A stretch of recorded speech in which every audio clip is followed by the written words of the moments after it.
देश में जहां लोकसभा चुनावों की तैयारी चल रही है, वहीं राहुल गांधी की भारत जोड़ो न्याय यात्रा इस वक्त मध्य प्रदेश में है और गुना से होकर भी यात्रा जो है वो गुजरेगी। और आपको बता दें कि तैयारियां पूरी इस यात्रा को लेकर चल रही है। लोकसभा चुनावों को लेकर भी तैयारी चल रही है। हमारे साथ विधायक और कांग्रेस नेता जयवर्धन सिंह मौजूद हैं। उनसे जानेंगे ना सिर्फ न्याय यात्रा के बारे में, बल्कि जो लोकसभा चुनाव है उसको लेकर भी। गुना पहुंचने वाले हैं राहुल गांधी और काफ़ी तैयारियां भी हैं। लोकसभा चुनाव एक सर पर है, एक तरीके से कहना गलत नहीं होगा। तो कितना लग रहा है कि ये यात्रा जो है वो इम्पैक्ट करेगी इस लोकसभा चुनाव? राहुल जी के यात्रा के प्रति सभी हमारे जो राघवगढ़ के हमारे सभी साथीगण हैं, हमारे मध्य प्रदेश के जो सभी नागरिक हैं, सब में बहुत उत्साह है। आपने कल भी देखा मुरैना में, ग्वालियर में कितनी उत्साह के साथ राहुल जी का स्वागत किया गया था। शायद आज़ादी के बाद शायद राहुल गांधी जी ऐसे पहले नेता हैं जिन्होंने देश के युवाओं के लिए, देश के किसानों के लिए दक्षिण से उत्तर और अब पूर्व से पश्चिम जो यात्रा कर रहे हैं, इसमें देश के एक कोने में जाकर एकता का संदेश, न्याय का संदेश, सांप्रदायिक सद्भाव का संदेश दे रहे हैं। और मुझे पूरा विश्वास है कि कल जब शिवपुरी, गुना, रुठियाई, राघवगढ़ और ब्यावरा से यात्रा निकलेगी तो यहाँ पर ऐतिहासिक स्वागत इस क्षेत्र में होगा। जहाँ पर हम अभी खड़े हैं, रुठियाई कस्बा है जो आता है राघवगढ़ नगर पालिका के अंतर्गत। यहाँ की विशेषता ये है कि इंदिरा गांधी जी ने यहाँ पर NFL प्लांट दिया था। पालिका रुठियाई तब से ही यहाँ पर आबादी यहाँ पर ज़्यादा आई है। यहाँ का एक एक नागरिक कहीं ना कहीं जुड़ा हुआ है NFL और गेल से, क्योंकि उनकी जो रोजी रोटी है उसी पर निर्भर रहती है। और वो देन कांग्रेस की है, इंदिरा गांधी जी की है। गेल की स्थापना भी राजीव जी के माध्यम से हुई थी। तो कहीं ना कहीं एक बहुत गहरा संबंध है इस क्षेत्र का नेहरू गांधी परिवार से। राहुल गांधी जी लगातार ज़मीन पर मेहनत कर रहे हैं और हम सब मिलकर कल उनका यहाँ पे स्वागत करेंगे। जी। मध्य प्रदेश में विधानसभा चुनाव के नतीजे जो है वो कांग्रेस के फेवर में नहीं रहे। हालांकि कांग्रेस बहुत उम्मीद में थी। अब लोकसभा चुनाव है। बीजेपी की लिस्ट आ चुकी है, लेकिन कांग्रेस की लिस्ट अभी कहाँ पर अटकी हुई है? उसमें अनेकों राज्यों में जो बैठक रहती है स्क्रीनिंग कमेटी की, वो पूर्ण हो चुकी है। और जहाँ तक मुझे जानकारी है, शायद अगले 4-5 दिन में CEC की बैठक होगी, जहाँ पर काफ़ी नाम उसमें तय किए जाएंगे। कुछ दिनों की बात है। और हमारा यही प्रयास रहेगा कि हर सीट से जो हमारे मजबूत लोग हैं, जिन्होंने पार्टी के लिए काम किया है, समर्पित रहे हैं, उनको टिकट दिया जाए। जी। गुना जो लोकसभा सीट है, वहाँ से बीजेपी ने ज्योतिरादित्य सिंधिया को चुनावी मैदान में उतारा है। तो क्या माहौल है, क्या लग रहा है इस बार? आ,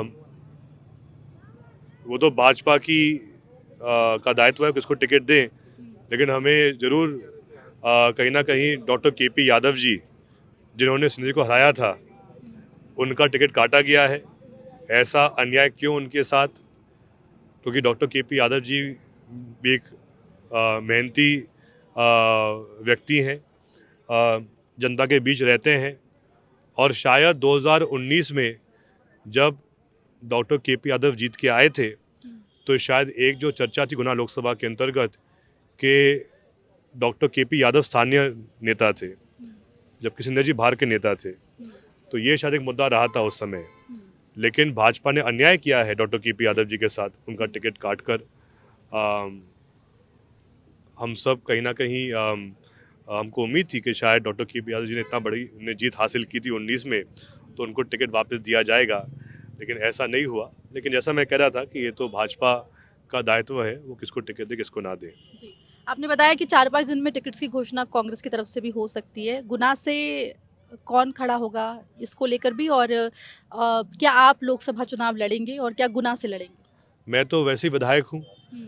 तो मेरा तो इसमें जहाँ तक मुझे जानकारी है, वैसे मैं तो कोई हूँ नहीं टिकट तय करने वाला, लेकिन जहाँ तक मुझे जानकारी है कांग्रेस जो स्थानीय उम्मीदवार हो गुना लोकसभा का, जो रावगढ़ विधानसभा है वो आती है राजगढ़ लोकसभा के अंतर्गत, लेकिन जो कोई स्थानीय उम्मीदवार हो गुना लोकसभा का, चाहे अशोकनगर का हो चाहे शिवपुरी का हो, जो ज़मीन पर काम करता है, जो जीतने के बाद भी पूरे समय क्षेत्र में रहे, जनता के लिए हाजिर रहे, ऐसे आदमी को टिकट मिलना चाहिए है, ये हमारी मांग रहेगी। गुना से आप अगर मिलता है आपको टिकट तो चुनौती लगेगी या क्या लगेगी? जैसा मैंने कहा कि बात यही है कि पहले तो कांग्रेस पार्टी को ये प्रयास करना चाहिए है कि वो स्थानीय आदमी हो। बाकी जहाँ तक मेरा सवाल है, मैं वैसे ही विधायक हूँ, तो वैसे तो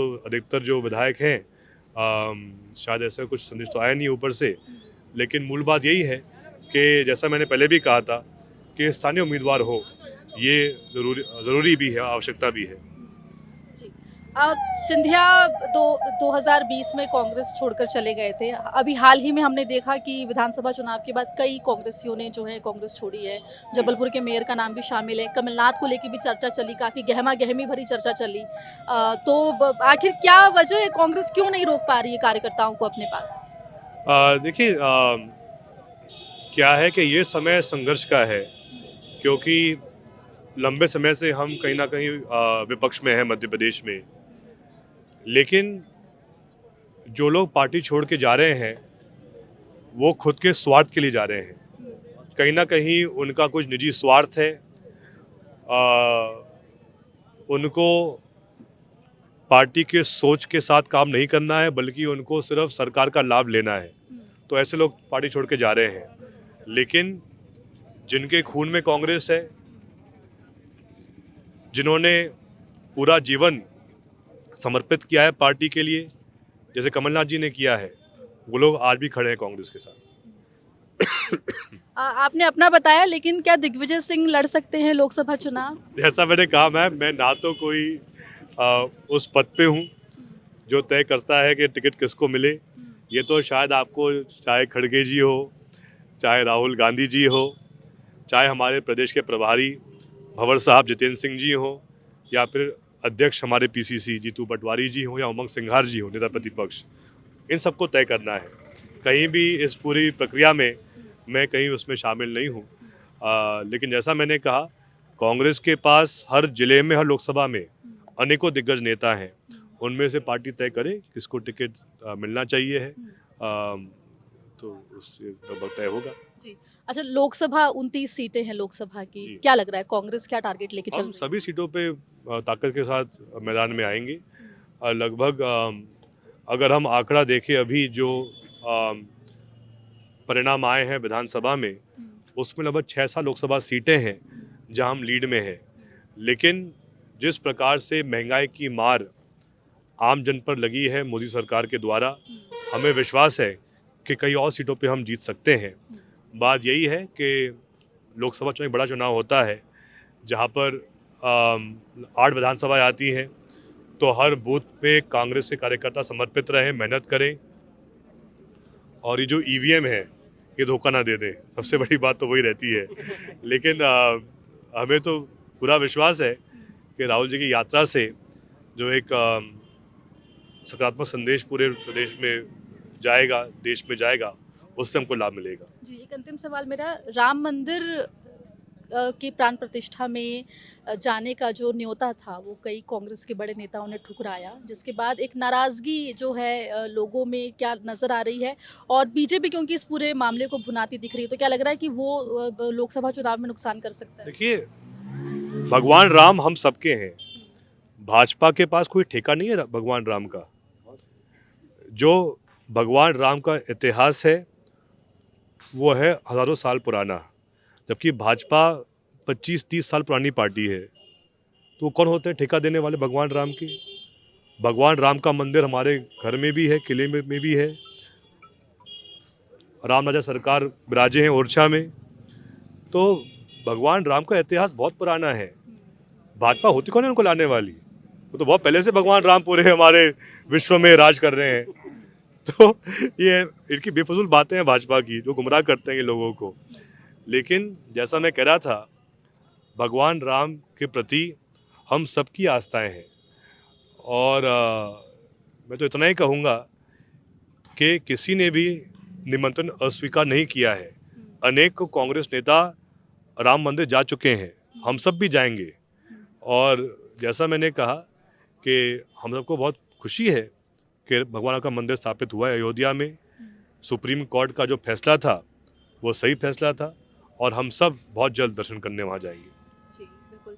तो जयवर्धन सिंह हमारे साथ जुड़े थे और साफ तौर पर ये कहा कि आने वाले लोकसभा चुनावों में कांग्रेस जो है वो पूरी जोर शोर के साथ जो है मैदान में उतरेगी और राहुल गांधी की भारत जोड़ो न्याय यात्रा का कहीं ना कहीं असर भी लोकसभा चुनावों पर पड़ेगा। गुना से एमपी तक के लिए कैमरा पर्सन दीक्षा के साथ आकांक्षा ठाकुर।